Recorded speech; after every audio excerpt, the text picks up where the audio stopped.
সচ্ছলভাবে গড়ে তুলতে চাই।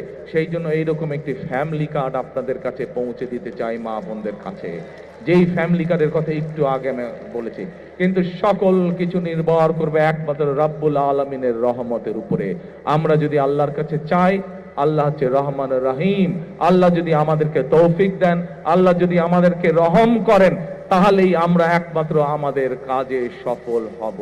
আজকে যেহেতু এটি কোনো রাজনৈতিক জনসভা নয়, এটি যেহেতু আজকে দোয়া মাহফিলের অনুষ্ঠান, সেই জন্য আমি আজকে মৌলানা সাহেব যিনি এখানে দোয়া অনুষ্ঠান পরিচালনা করবেন একটু পরে, আমি ওনার কাছে অনুরোধ করব যে আপনি আজকে সমগ্র কড়াইলবাসীর পক্ষ থেকে আপনি আজকে আমরা সকলে মিলে আল্লাহর কাছে হাত তুলে চাইব যে কথাগুলো আমি আপনাদের সামনে তুলে ধরলাম, আমার যেই চিন্তার কথাগুলো আপনাদের সামনে তুলে ধরলাম, আমার যেই পরিকল্পনার কথাগুলো আপনাদের সামনে তুলে ধরলাম, সেগুলো যাতে বাস্তবায়ন করতে পারি, সেই তৌফিক যাতে আল্লাহ তাআলা আমাকে দেন।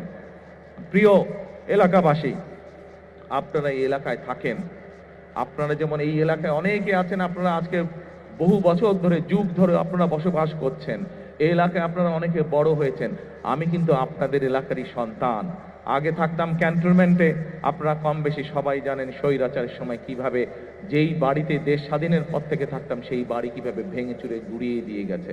তারপরেও আমি আজও আপনাদেরই এলাকার সন্তান।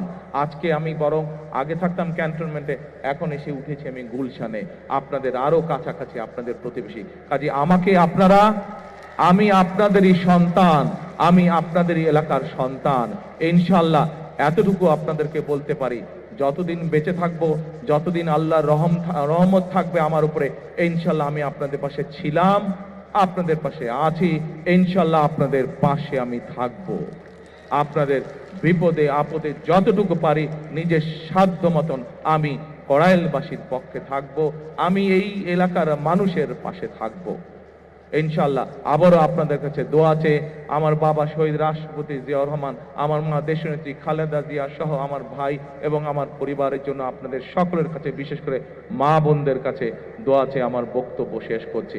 আবারও আপনাদেরকে দোয়া করবেন আল্লাহর কাছে, যাতে যেই কথাগুলো আপনাদের সামনে বলেছি, আপনাদের যেই সমস্যাগুলো আছে, এলাকার যেই সমস্যাগুলো আছে, সেই সমস্যাগুলো যে সমাধান করার জন্য আল্লাহ আমাকে যেন তৌফিক দেন, আল্লাহ যাতে আমাকে রহম দান করেন, এই দোয়াতে এই প্রত্যাশা করে আপনাদের সামনে থেকে বক্তব্য শেষ করছি। আল্লাহ হাফেজ। আসসালামু আলাইকুম।